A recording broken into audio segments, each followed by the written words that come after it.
Hello everyone. एक बार फिर से आप सभी लोगों का स्वागत है मेरे चैनल में। आज हम लोग बात करेंगे 5 किंगडम क्लासिफिकेशन के बारे में। वैसे तो इसके पहले 2 किंगडम, 3 किंगडम, 4 किंगडम क्लासिफिकेशन दिए जा चुके हैं। यहाँ तक कि इसके बाद 6 किंगडम क्लासिफिकेशन भी आ चुका है, लेकिन जो वाइडली एक्सेप्टेड क्लासिफिकेशन है वो 5 किंगडम क्लासिफिकेशन है। तो इसलिए हम इसके बारे में बात करेंगे। आज हम आपको एक फ्लो चार्ट बना करके ये बताएंगे कि कितनी आसानी से आप 5 किंगडम क्लासिफिकेशन को आराम से याद कर सकते हैं।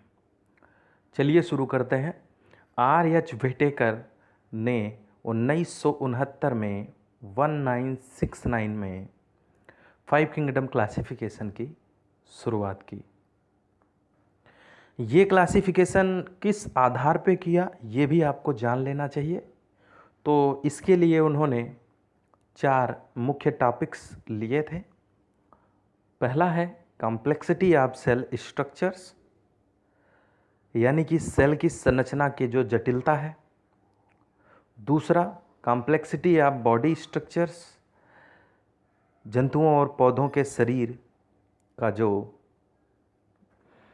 शारीरिक संगठन है वो कैसा है। तीसरा मोड ऑफ न्यूट्रिशन, माने वो किस प्रकार से अपना भोजन ग्रहण करते हैं। और last ecological life style, mode of nutrition के आधार पर वो किस प्रकार की लाइफ स्टाइल अपनाते हैं। ये एकदम क्रम से वो 5 किंगडम्स कौन से हैं? मोनेरा, प्रोटिस्टा, फंजाई, प्लांटी और एनिमेलिया। यही 5 किंगडम R.H. व्हिटेकर ने दिया। अब इसका फ्लो चार्ट हम लोग जान लेते हैं, लेकिन उससे पहले अगर आपने मेरा चैनल सब्सक्राइब नहीं किया है तो प्लीज़ करिए। जी हाँ, ये बिल्कुल फ्री है, इसका कोई चार्ज नहीं लगता। नीचे लाल रंग का बटन दिखाई दे रहा होगा, उसे दबाइए। फ्लो चार्ट शुरू करते हैं। बहुत ही सरल तरीका याद करने का है। कुछ कैरेक्टर्स ले करके हम 5 किंगडम को एक तरफ रखेंगे और एक एक कैरेक्टर के बारे में समझते जाएंगे। पहला character cell type, Monera prokaryotic है, बाकी प्रोटिस्टा, फंजाई, प्लांटी और एनिमेलिया यूकैरियोटिक है। Second character cell wall, Monera में सेल वॉल मोस्टली म्यूकोपेप्टाइड या पेप्टाइडोग्लाइकन की बनी होती है।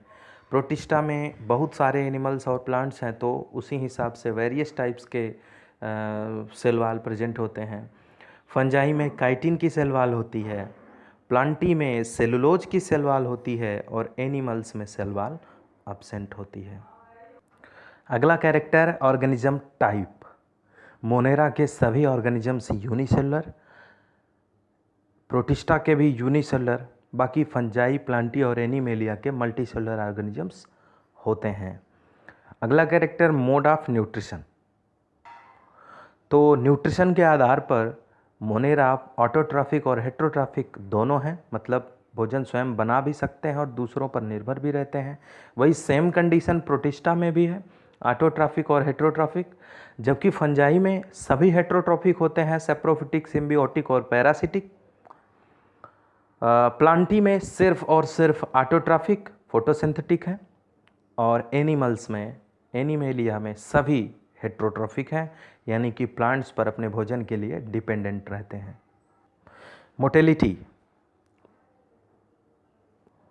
Monera motile, protista motile and non motile, fungi and Plantae non motile and animalia motile.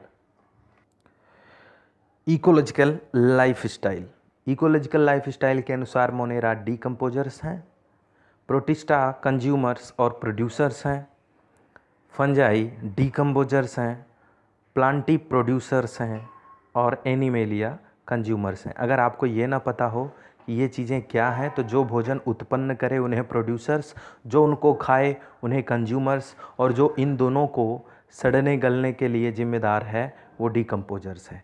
Examples हैं Monera के बैक्टीरिया और साइनोबैक्टीरिया, प्रोटिस्टा में बहुत सारे एग्जाम्पल्स हैं, amoeba, paramecium, euglena, diatoms, slime moulds, chlamydomonas, volvox, dinoflagellates etc.